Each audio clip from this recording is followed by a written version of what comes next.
Hi, this is Steve. I'm going to be showing you how to make one of my favorite hot sauces based on the Habanero chili, one of the hottest peppers in the world, also known as the Scotch Bonnet chili. Let's take a look at the ingredients first. It's a very simple sauce, as most of the best hot sauces are. You start out with vinegar. You can use white vinegar or apple cider. It doesn't really matter. By the time these guys get in there, you probably won't know the difference. Next, obviously, we have these Scotch Bonnet or Habanero peppers or chilies. When you buy them at the store, they should be a bright kind of fiery orange. And when you buy this many of them, there's probably going to be some kind of mushy brown ones in there too. Just take those out, no big deal, but you're going to want a lot of them. Also, garlic. This is the minced kind that comes in the can at Sam's Club is where we get it. It's really easy to work with because it's already chopped up. And salt. You want to add a little bit of salt just to taste and for flavor. And then this last one is not really an ingredient, but it's absolutely essential: rubber gloves. Believe me, people, do not take this lightly. When you start cutting into these little guys, your hands will start to burn, and they'll burn for days if you do not wear gloves. Just to hold them, like in the store, to put them in the bag, no big deal. But when you start cutting into them, getting into the membranes and the seeds, they will rock your world, so wear gloves. Alright, let's take a look at how to prepare one of these guys. Okay, as you can see, I've got a lot of peppers to prepare, but what I'm going to do is just kind of cut the very top off to get rid of that stem, and then you can see there's 4 little sections inside the pepper, and we're going to get rid of that because that's really where the ridiculous concentrated heat is. We really are concerned more with the flesh of the chili instead of the seeds and the membrane, because that's just where the kill ya hotness is, and we don't really need that. So we're just going to take our knife and go around and get that little central core out of there and spare our mouths a little bit of pain. Not much, but a little bit. So it's hollowed out there, and if it's easier, if you get a small one, you can cut them in half and just scoop out the middle, but that's what you want to get rid of, is the seeds and that white membrane, and just be left with the flesh of the pepper. So now comes the time-consuming part, doing that to all of these. I'll see you in a minute. Okay, so now we have a nice kettle full of habanero skins. They've been cored and the membranes taken out. I forgot to mention earlier, if you have glasses, definitely wear them. If not, you might even want to consider safety glasses when you're cutting these things up, because there's little chunks flying, there's seeds flying, and again, kids, you want no part of that anywhere near your eyes, nose, mouth, mucous membrane of any kind. Wear your gloves, wash your gloves in the sink when you're done. Anyway, next step, on the oven. So the next step that I do is to kind of blanch them in vinegar. So we'll take some of our white vinegar. I've got some apple cider vinegar over there. We'll blend those together, and we're just going to blanch these habanero skins for a while.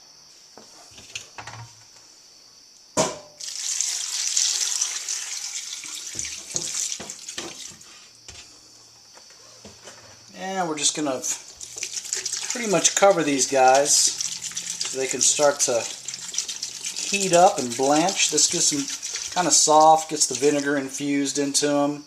You can stir them a little bit if you want, but it's a pretty laid back process. Use a lid, because the fumes do tend to get out throughout the house, and the neighbors might call. Okay, as the chilies are cooking in the vinegar there, I'm going to get the next step ready, which is our blender.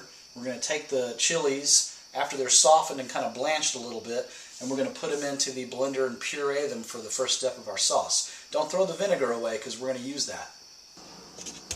Alright, so that looks good. You don't have to cook them for very long, maybe 10-15 minutes, something like that, just to get them soft and easier to blend.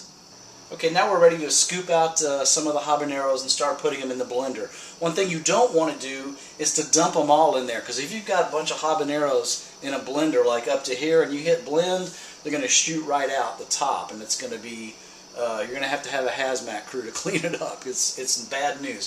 So just take a little bit at a time, and out of the vinegar, get rid of the excess vinegar, and you're just going to put them in the blender and puree them just a little bit at a time. And you're not going to be able to hear me over the blender, so I'm going to do this part silently.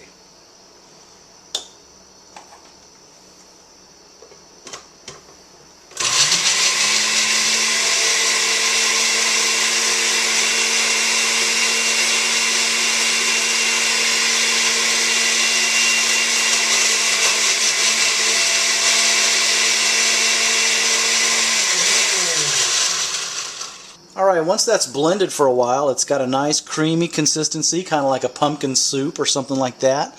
And now it's time to get the garlic out and blend that in with it. I would use a separate spoon for this because any spoon that has touched the habaneros or the vinegar that they've been blanching in, if you stick it in the garlic, it will definitely infuse the garlic with some pretty fiery character for the next person to use. So I would use a fresh spoon, and there's really no science to it. I just use, if you like a lot of garlic, just go ahead and put some more garlic in it. It's not really going to hurt the character of the sauce. But, 3 tablespoons, something like that. Okay, maybe 3.5. Something like that will give it a nice second layer of flavor, a little garlicky flavor. And go ahead and blend that up again. What we're going to do now is take the vinegar that the habaneros have been blanching in, and we're going to transfer it to another pot. We don't want to dump the pureed habaneros back in all of that vinegar because we want to be able to control the thickness of the sauce. So we're going to reintroduce that vinegar in just a second.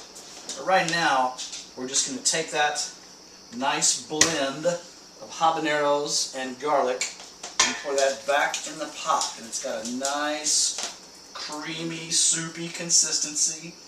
Oh, I want to make some tacos right now or put a pizza in or something. It smells so good. And now, if you want, the next ingredient that we're going to add is the salt. So we're going to turn the heat back on for a little bit so we can get that back up to simmer, and we're going to salt to taste. You'll find that you don't really need a whole lot of salt because hot sauce itself is a pretty good salt substitute if you're on a low sodium diet. So you can control the amount of salt that you want in it. I usually put about, for a pot this big, maybe 3 tablespoons, something like that. You're going to cut it with vinegar and spread these 3 tablespoons out over a whole lot of bottles, especially if you have friends like me that want your hot sauce. So, just salt it to taste. Don't go overboard. If you're on a salt-restricted diet, you don't even really need to add it. Okay, the next step is another kind of subjective step. It just involves putting some more vinegar back into your sauce base. Depends on how thin you want to make it as to how much vinegar you put in. It's a really potent sauce, so you can cut this with a lot of vinegar, and it's still going to be really hot. So just depends on how many bottles you got to fill, how many friends that want to share your sauce. Put some vinegar in there until it's good consistency, kind of like a store-bought hot sauce, and see what it tastes like.